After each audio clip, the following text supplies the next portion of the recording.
Are your people working hard but not reaching their full potential? The problem is not effort, it is development. At the Modern Observer Group, we transform workforce development into real performance. Our human-centered achievement programs help your team think better, communicate stronger, and execute at a higher level. That means higher employee engagement, stronger leadership, and measurable results across your organization. If you want a workforce that performs, leads, and delivers, it is time to invest in your people. Visit modernobserver.com and discover how the Modern Observer Group helps you build a workforce that wins.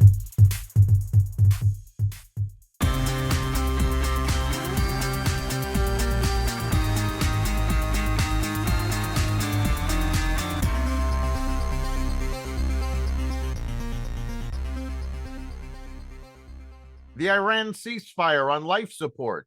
Former President Biden tries to suppress interview recordings, home sales up, and more. Welcome to the Raw Naked Truth. I'm your host, Eric Lopkin, and here's the news you need to know. President Trump said Monday the ceasefire with Iran is on life support after rejecting Iran's latest response to a U.S. peace proposal. Trump stated the response failed to include nuclear concessions sought by Washington. Iran claims its reply demanded its legitimate rights, an end to the war in the region, an end to the U.S. naval blockade, and release of frozen Iranian assets. The Strait of Hormuz remained closed, and the U.S. blockade of Iranian ports remained in place. Trump also proposed pausing the federal gas tax for a period of time. The stalled diplomacy followed recent exchanges of fire between the U.S. and Iranian forces. U.S. officials said the ceasefire remained technically in place while the administration reviewed next steps. Energy markets continued reacting to restricted shipping and uncertainty over fuel supplies. Federal authorities charged more than 25 alleged members and associates of Tren de Aragua, seizing more than 80 firearms, roughly 18 kilograms of drugs, and more than $100,000 in cash as part of a sweeping crackdown on the violent transnational gang. President Donald Trump has helped unleash the full power of federal authorities by designating TDA a foreign terrorist organization last year. Now, more than 260 members and associates of TDA have been charged. This FBI and our interagency partners continue to break violent gang networks all over America, and today's massive takedown of 25 Tren de Aragua members is just the latest example, FBI Director Kash Patel said in a statement. Under President Trump's leadership, the historic Homeland Security Task Force model is making America safer than it's been in generations, and we won't stop until we root these criminal networks completely out of our communities. Defense Secretary Pete Hegseth said the Pentagon will review whether Senator Mark Kelly improperly disclosed classified information while discussing U.S. weapons stockpiles. Kelly, an Arizona Democrat, retired Navy captain, and former astronaut, raised concerns on CBS's Face the Nation about depleted U.S. munitions during the Iran conflict. Kelly cited systems including Tomahawk missiles and Patriot interceptors. Hegseth accused Kelly of discussing classified information from a Pentagon briefing and referenced the matter to legal counsel. Kelly said his comments were based on public testimony Hegseth gave during an open Senate Armed Services Committee hearing. The dispute follows an earlier Pentagon effort to discipline Kelly over a 2025 video that told military personnel to refuse unlawful orders. A federal court blocked that disciplinary action.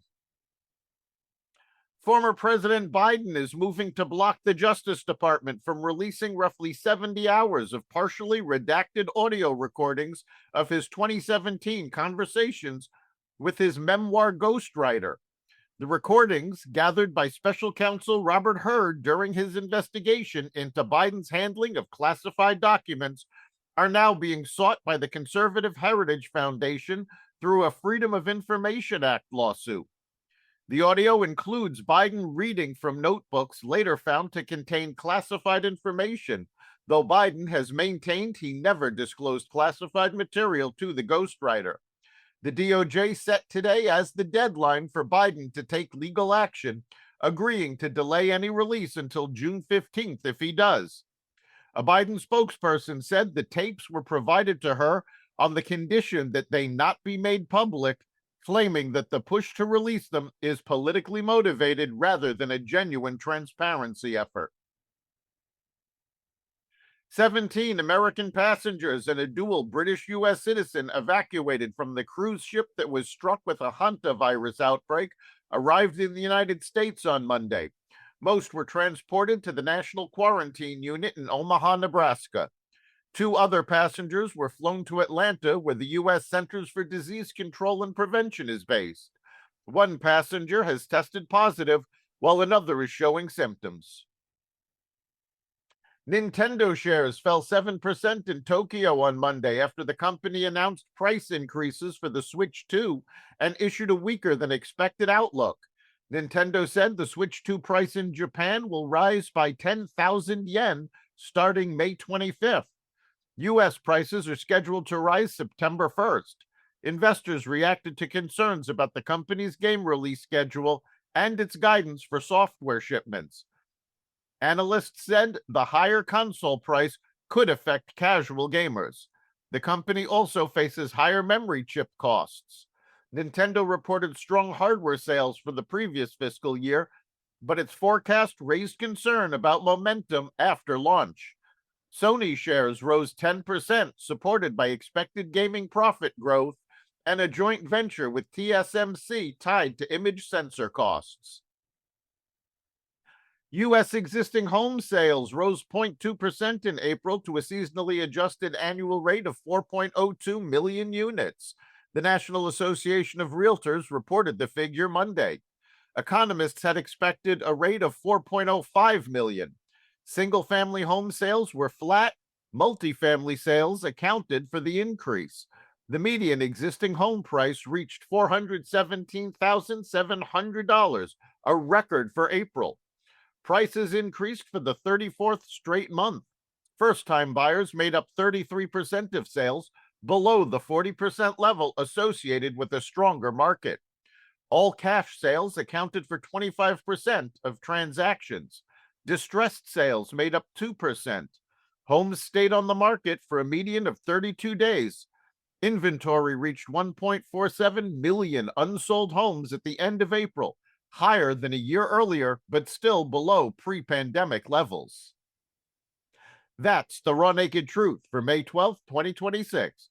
You can catch every episode of the Raw Naked Truth Daily News Brief, as well as our sister podcast, Carnivore Radio, with news analysis and commentary, and the rest of the Exvadio podcast network at exvadio.com, the Apple Podcast app, YouTube, Rumble, Spotify, iHeartRadio, Audible, Amazon Music, and other platforms that respect freedom of speech.